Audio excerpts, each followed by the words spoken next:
Bonjour à vous tous, bonjour Marseille, ma ville de cœur. Je suis ravie d'être là avec vous cet après-midi, mais pour rien vous cacher, quand j'ai vu le titre de ce TEDx Marseille, je me suis dit, waouh, l'angle est large. Donc, dans une approche un petit peu scolaire, je me suis dit, bon, essayons de définir ce qu'est un pouvoir et essayons de définir ce qu'est une idée. Alors, pour le pouvoir, comme je n'ai pas beaucoup le temps, on va juste rester sur la jolie définition d'Alvin Toffler qui nous explique que, au début, le pouvoir, c'était la force. Hein. Vous êtes plus costaud, vous êtes plus gros, vous tapez sur l'autre, c'est vous le plus fort, vous avez le pouvoir. Après, les choses sont un peu complexifiées, vous avez plus de sous, vous achetez, c'est vous qui avez le pouvoir. Aujourd'hui, on est plutôt dans vous êtes plus informé, plus connecté, c'est vous qui avez le pouvoir. Donc, on va garder ça du côté du pouvoir. Après, je me suis dit, qu'est-ce que c'est qu'une idée? Là, on remonte un petit peu loin. Parce que pour avoir une idée, il faut avoir une tête, il faut avoir un crâne, il faut avoir un cerveau. Et puis pour avoir un cerveau, il faut avoir des cellules. Et en débobinant comme ça le fil de l'évolution, on arrive à peu près là. Vous voyez, le prokaryote, c'est le petit truc qui est en bas, là, qui ressemble à un petit dinoflagellé avec ses petites pattes. Là. Ça, c'est le début. Donc imaginez le temps que l'évolution a mis pour arriver à l'ancêtre, notre ancêtre, les premiers hominidés. Là, on est à moins 7 millions d'années. La vie, ça commence il y a 4,3 milliards d'années ou 3,8 milliards d'années. Donc vous voyez le temps quand même pour fabriquer ce joli cerveau qui est le nôtre aujourd'hui. Et puis il s'est passé autre chose aussi. Il s'est passé qu'à un moment, on s'est séparés, les hominidés. Et puis tout d'un coup, nous étions, nos ancêtres, nous étions nomades, chasseurs-cueilleurs, donc on se déplaçait. Puis un beau jour, on s'est retrouvés dans des grandes plaines avec des grandes herbes, et là, qu'est-ce qu'on a fait? On s'est redressé. Et là, on a chopé le réseau. C'est-à-dire qu'en fait, en redressant le cou, on a permis au tronc cérébral d'envoyer beaucoup plus d'informations dans notre cerveau. Et en fait, notre cerveau, c'est quoi? Notre cerveau, c'est un petit ordinateur bio, très performant, hein, parce qu'il n'a pas besoin de le rebrancher tous les jours, il suffit de faire une bonne bouffe avec des copains, et hop, ça se recharge, c'est impeccable, avec plusieurs zones. Et ce cerveau, en fait, qu'est-ce qu'il va faire? Il va capter toutes les sensations, toutes les informations, toutes les émotions, et va les ranger soigneusement dans des endroits bien compartimentés.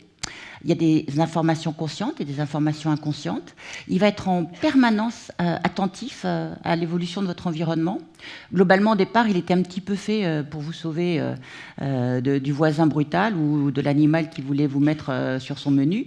Donc c'est une espèce de veille permanente qui enregistre toutes vos émotions, toutes vos réactions, toutes vos sensations et vous envoie l'information quand vous en avez besoin.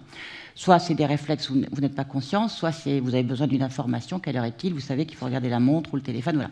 Donc on a cette espèce de stockage d'informations, de mémoire, de sensations. Et puis un beau jour, on a eu une sensation commune. Et ça, c'est le début du plus grand projet. Je pense que là, l'humanité a vraiment fait un tournant. Tout d'un coup, on a vu la photo de la maison. Voilà, c'est Apollo qui part sur la Lune et puis il fait une petite photo, on l'appelait le lever de terre.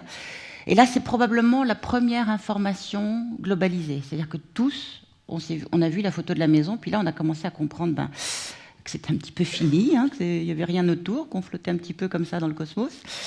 Et puis là, on s'est surtout rendu compte que on n'a plus appelé ça la Terre, on appelait ça la planète. On a eu une espèce de conscience universelle qui est allée de pair aussi avec les débuts de ce qu'on appelait le web, le net, l'internet, le digital. Voilà, on a commencé à s'auto-connecter, à prendre conscience qu'on était unis sur un même vaisseau, hein, le vaisseau Terre, et être connectés. Et là, on s'est dit, en fait, aujourd'hui, à force d'être sur ce petit vaisseau, on a pris conscience qu'on abîmait le vivant. On a pris conscience qu'à force de se protéger des aléas de la vie, on était en train de détruire tout simplement le support de vie, qui sont toutes les autres espèces. Alors, on a commencé à inventer ça. Ça commence à monter, vous allez peut-être en entendre parler un petit peu partout. Ça s'appelle le biomimétisme ou la bioinspiration.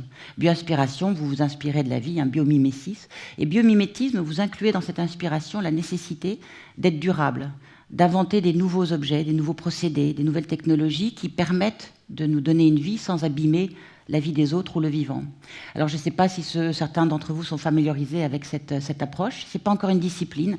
Ce n'est pas une discipline parce qu'elle appelle toutes les autres disciplines. Pour être dans le biomimétisme, il faut faire travailler les ingénieurs, les physiciens, les chimistes, les biologistes, tout le monde ensemble. C'est-à-dire qu'aujourd'hui, nous rentrons dans un monde de connaissances et de complexité et nous nous en sortirons qu'en agrégeant et en croisant et en multipliant nos connaissances. Alors, dans la nature, on peut s'inspirer des formes. Hein. Vous voyez le bec du train ou le bec de l'avion. Le plus connu, c'est le martin pêcheur et le train train à haute vitesse japonais, le Shinkansen. On peut s'inspirer des procédés. La nature est prodigieusement géniale. La nature fait tout à pression constante, température ambiante, sans aller chercher au bout du monde ses matériaux. La nature ne crée jamais rien qui soit un déchet, c'est une invention totalement humaine.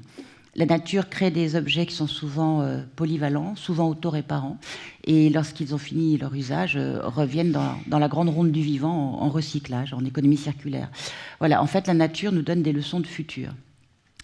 Et alors, moi, je pensais une chose, c'est que si on n'a plus beaucoup le temps, parce qu'effectivement, le changement climatique nous rend un petit peu plus vigilants, on commence à être conscient. Je rejoins totalement M. Attali sur le fait de changer radicalement et rapidement la façon dont on apprend l'histoire de nos enfants. Si vous prenez un livre d'histoire, vous le pressez comme une éponge, il n'y a que du sang qui sort.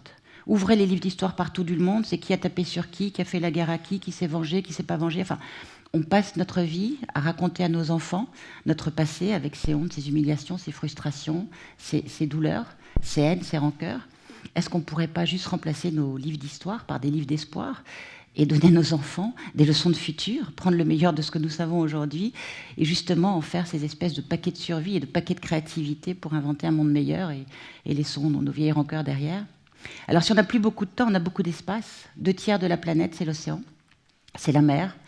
C'est un monde très stable, la mer. Il n'y a pas de guerre. Là, vous avez 5 individus formidables, ce sont des cachalots, ils peuvent vivre plus de 200 ans. Ils ont un cerveau comme nous. Ils s'en servent aussi pour protéger leurs petits et pour faire leur vie. Mais ce faisant, ils ne détruisent personne, ils ne se fâchent avec personne, ils ne font la guerre à personne. Certes, ils mangent quelques poissons, mais bon, c'est la chaîne alimentaire. Mais ce n'est pas fait à cause d'une idée, c'est fait à cause d'une nécessité de survie. Et puis dans cet océan, il y a toutes les autres espèces. L'océan est un milieu très stable. La Terre est un milieu instable parce que nous, les hommes, y avons mis un peu de chaos. Et puis, il y a eu des phénomènes géologiques, climatiques. Donc, comme nous avions un cerveau qui était tout le temps en observation du moindre changement, on a accumulé plein de choses comme ça, et un sentiment de paranoïa, de menace permanent. Alors que dans l'océan, tout est stable. Et donc, les espèces ont eu le temps de se développer, d'accroître une sagesse, une compétence incroyable. On commence seulement à découvrir l'extraordinaire intelligence, la prodigieuse organisation des espèces marines. Et là, c'est peut-être pour nous l'occasion, enfin, de passer un petit peu à autre chose. Alors, si on résume, essayons de libérer l'enseignement de la violence et de la rancœur de nos enfants. Essayons de penser que finalement, nos cerveaux individuels qui étaient juste faits pour nous protéger, et pour nous permettre d'interagir, et ben finalement, nos cerveaux individuels ont commencé à en fabriquer un beaucoup plus grand. On peut appeler ça la conscience digitale. Et en fait, aujourd'hui, au lieu de prendre tout simplement soin de notre vie, on doit prendre soin du vivant, de la vie avec un grand V, puisque nous faisons partie de cette planète. Et ce qui est extraordinaire aujourd'hui, c'est que nous sommes conscients que nous avons le pouvoir de penser la vie en conscience et en bienveillance. Je vous remercie.